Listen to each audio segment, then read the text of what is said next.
Awal dari usaha ini sebenarnya iseng-iseng lah. Iseng-iseng dalam arti kata kita kan maaf bukan apa enggak suka membaca Al-Quran. Suka membaca Al-Quran. Jadi timbul ide, kebetulan waktu itu corona, kami stop kerja, semua proyek kerja nganggur dan rumah. Kebetulan saya pasti itu nggak salah bulan puasa ya. Sering tadarus. Jadi saya coba merakit rehal Al-Quran, ternyata berhasil. Dan peminat datang ustadz-ustadz yang lihat ini buatan siapa? Udah akhirnya mereka mesan sampai sekarang.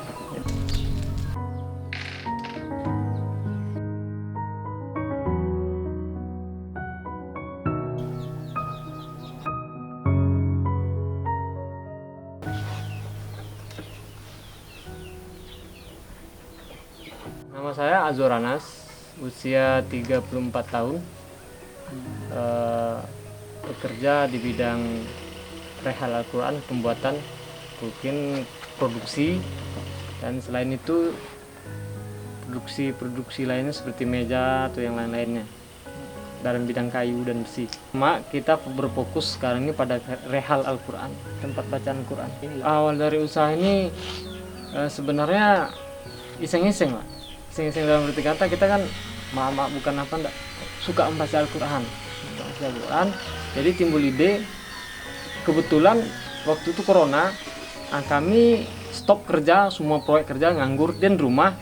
Kebetulan saya pasti itu nggak salah bulan puasa ya. Sering tadarus. Jadi saya coba merakit rehal Al-Quran, ternyata berhasil. Dan peminat datang ustadz-ustadz yang lihat ini buatan siapa? Udah akhirnya mereka mesan sampai sekarang. Jadi alhamdulillah rehal ini, sebenarnya rehal ini belum ada dipromosikan loh Pak. Cuma tahu dari mulut ke mulut doang. Dan saya pun nggak berani nyanggupkan mempromosikan. Kenapa? Takut nggak terlayani permintaan kan. Sementara kita masih alat-alat kita tuh belum memadai. Jadi sekarang kita alhamdulillah, dulu ini kayu, sekarang udah jadi baja ringan ya. Udah banyak kemajuan lah. Itu modalnya awalnya 500.000, setelah kami menjual besi-besi tua. Jadi ada sekelompok besi tua, kami jualkan 500.000. Habis itu sengnya ada yang seng bekas, untuk yang penting berteduh dulu lah. Berteduh dulu. Sengnya kayu yang kami cari ke semak, ke hutan belakang kan. Kebetulan belakang masih hutan. Tiang-tiangnya seng bekas. Nah, uang 500.000 ini ya untuk di tanah timbun sebenarnya paku itu. Nanti mulailah ansur buat satu beli jual satu. Di samping itu pun saya nerima buatan kayak buat tali, untuk cari-cari tambah modal. Dan pada akhirnya sekarang kami berfokus ke rehal. Awalnya hanya 10 satu hari. Hari ini ada 10, besok ada nanti 3, 2 kan gitu. Awal saya 1, akhir 10. Awal pokoknya, tapi memang awal-awal kendala kita produksi loh. Jadi kita nggak pernah menempati janji konsumen. Misalnya tanggal sekian siap, ternyata enggak 2 hari lagi karena kondisi alat-alat dan apa kita. Dulu sebenarnya saya orang proyek pembuatan kapal, kayak kapal tongkang, kayak kapal bas, pokoknya angkutan air lah. Nah, jadi saya balik ke sini, berubah alih pandang. Proyek itu sebenarnya masih saya jalani. Nah, saya buat awalnya ini sampingan. Ternyata saya ini kayaknya lebih ada kemungkinan prospek yang bagus ke depan. Proyek saya tinggalkan awalnya Pak, tapi ternyata saya butuh modal. Jadi saya butuh modal, saya nggak mau minjam, takut riba. Makanya kemarin saya balik lagi ke proyek untuk cari tambahan modal. Dan kebetulan dompet Duafa ngasih kami bantuan. Nah, bantuan modal. Jadi saya hasil proyek sama bantuan dompet Duafa ini tadi, kami bangun ini dan belikan alat-alat yang lainnya. Sekarang alhamdulillah udah tempat workshopnya udah lumayan bagus lah kalau menurut saya. Kalau yang kemarin mungkin hanya segini Pak, segini, ini batas apanya, nah segini sampai sana paling 6 meter. Sekarang enggak, pegang besarkan alhamdulillah. Itu pun lebaran cuma 3 meter. Nah, sempit lah sebenarnya halnya Pak, udah banyak, udah sampai ke Medan, ke Pulau Indragiri Hulu, udah sampai ke Padang, udah sampai ke Pulau apa nih, Nias. Nah, itu cuma sebenarnya Pak, kami kan buka ada penspeknya kan itu ya. Kami coba di penspek, penawaran banyak loh Bang. Ini bukan saya bukan apa enggak, makanya saya takut nggak terlayani kan gitu. Ada dari Sulawesi, nanti Bang bisa kami pesan, kami mau menjual lagi, dia bilang.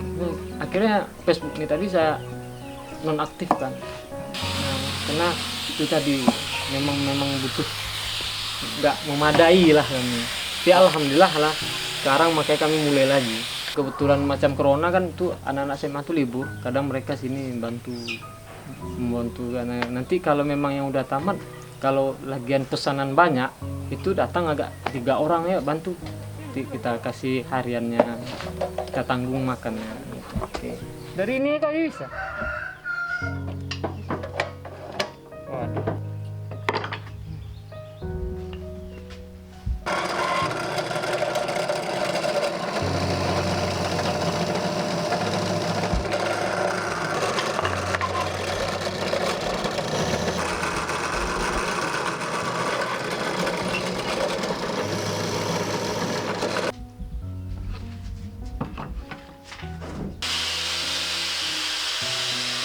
Tinggal dipasang aja Pak ya.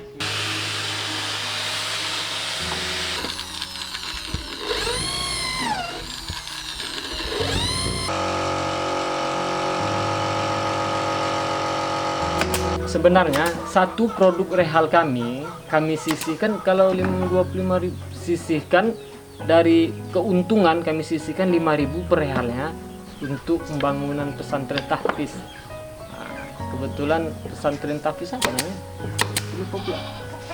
Ada pesantren tahfiz.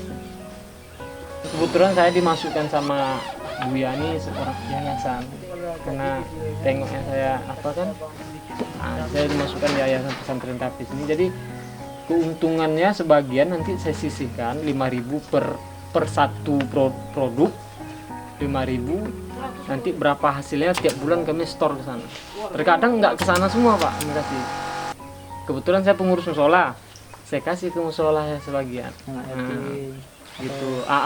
Orang-orang itu anak-anak yatim istilahnya, ya yang membutuhkan lah Pak. Itu. Makanya memang sebenarnya tujuan saya membuat ini saya nggak mau munafik Pak ya. Memang pada yang pertama memang untuk perekonomian saya satu, tapi saya lain lagi. Kenapa? Ternyata dalam usaha ini kita bisa banyak membantu orang loh Pak. Jadi bukan hanya kita, ini saya terasa kok sama saya. Makanya saya setiap proyek, dapat proyek, dulu saya waktu main proyek, saya nggak pernah bawa orang luar. Saya bawa siapa yang nganggur di daerah saya bawa. Ayo kita kerja. Makanya alhamdulillah para remaja sini udah banyak bekerja sendiri. Di lain membuka tenaga kerja untuk wilayah sini, terus untuk bantuan pesantren tahfiz ini. Pada dasarnya untuk saya juga kan gitu. Dari saya buat Dompet Duafa, terima kasih atas bantuan dananya, bantuan dana modal buat usaha kami. Semoga Dompet Duafa semakin jaya dan maju terus.